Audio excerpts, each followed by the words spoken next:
Selanjutnya yang ketiga kata Nabi Muhammad SAW, jika dia bersin kemudian mengucapkan alhamdulillah maka doakan. Ya, itu wajib. Jadi kalau ada saudara kita bersin alhamdulillah, mengucapkan alhamdulillah, maka doakan yarhamukallah. Yarhamukallah. Mudah-mudahan Allah merahmatimu. Nanti kalau ada orang yang jawab kita bersin mengucapkan alhamdulillah, kemudian teman kita jawab yarhamukallah, kemudian doakan lagi. Yang doakan kita doakan balik yahdikumullah wa yusli balakum. Ya, mudah-mudahan kamu dapat hidayah dan diperbaiki keadaanmu oleh Allah Subhanahu wa ta'ala. Jadi kalau contohnya saya bersin alhamdulillah, kemudian Anda mengucapkan yarhamukallah, kemudian saya mengucapkan lagi yahdikumullah wa yusli balakum. Nah, itu sunnah.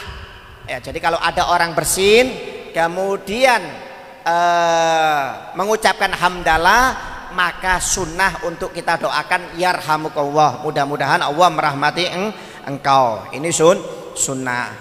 Ya. Kemudian bagaimana kalau orang itu non muslim? Ya, diriwayatkan dalam hadis ada seorang Yahudi pura-pura bersin di depan Nabi Muhammad. Ya, mengucapkan alhamdulillah. Ya.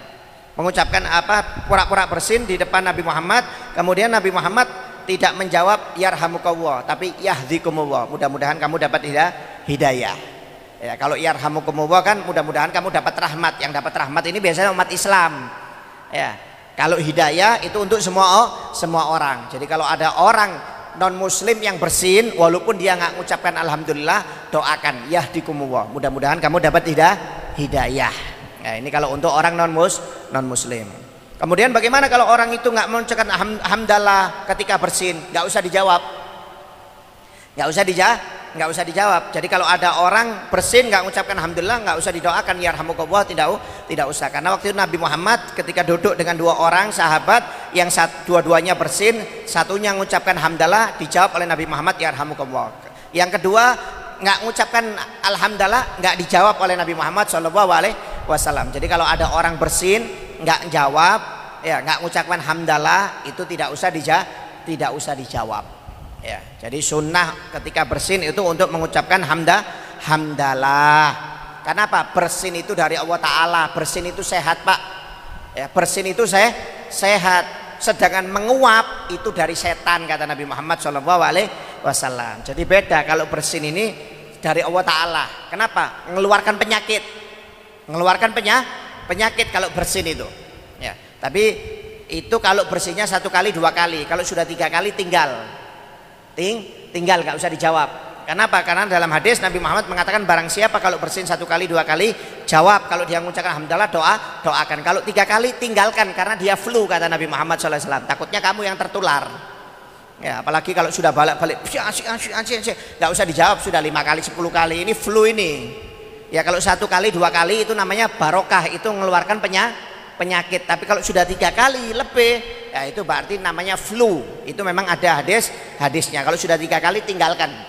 Ya, jangan kumpul, tertular nanti. Ya, apalagi corona zaman sekarang. Ya, orang batuk ditakuti, orang pilek dibatui, semuanya dikit-dikit batuk. Ya, apalagi kalau pertama kali corona bulan Maret itu. Kalau ada sudah orang sholat di masjid batuk, noleh semuanya. Ya, noleh semuanya.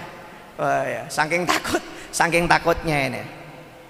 Nah, jadi kalau ada orang bersin berkali-kali, berarti tinggalkan, kata Nabi Muhammad, berarti dia flu. Kemudian dianjurkan untuk ketika bersin ditutup, ya, ditutup dan dipelankan suaranya. Itu sunnah.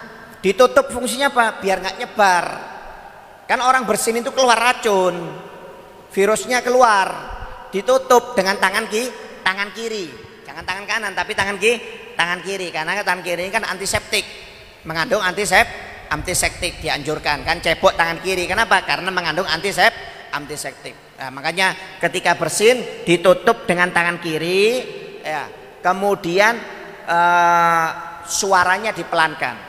Kalau bisa ditahan pelan, ya, itu sunnah. Jangan bersin ya, di depan muka temennya itu sudah nggak ditutup, kemudian suaranya dikeraskan. Nah, ini nggak boleh ini. Ya, nggak boleh. Jadi kalau bersin ditutup dengan tangan kiri, kemudian suaranya dipelankan, bukan ditahan, jangan ditahan. Kalau bersin jangan ditahan, nggak boleh, bikin penyakit. Ya, kalau bersin jangan ditahan, bikin penyakit, nggak boleh. Dari segi medis nggak boleh, bersin ditahan itu tidak boleh. Keluarkan aja nggak apa-apa. Yang penting ditutup, kemudian suaranya dipelankan. Itu sunnah. Ya. Kemudian ketika bersin itu jangan sampai noleh ke kanan ke kiri, tetap aja ke depan sunnahnya. Ya, jadi bahasanya itu bersin itu tetap ke depan sambil ditutup. Ya, jangan ke kiri atau ke kanan. Takutnya di kiri kanannya ada orang. Ya, itu disunahkan tetap menghadap ke depan sambil ditutup. Ya, jadi itu adab-adabnya ketika kita bersin. Ya, jadi kalau ada yang mengucapkan alhamdulillah, doakan. Ya, kemudian sunnahnya ditutup dengan tangan kiri, kemudian suaranya dipelankan, kemudian menghadap ke depan, jangan noleh ke kanan ke kiri. Ya. Kalau menguap sama juga. Ya, kalau menguap itu dianjurkan untuk ditahan semampunya. Ya, menguap itu jangan dilebar-lebarkan, Pak. Kayak bangun tidur itu. Jangan, itu dari setan. Menguap itu ditahan sedikit aja, jangan banyak-banyak. Ya, karena apa? Menguap ini dari setan kata Nabi Muhammad. Ya, itu kan ada itu orang kalau menguap sampai teriak-teriak, badannya diputer-puter. Ya, ini nggak sunnah.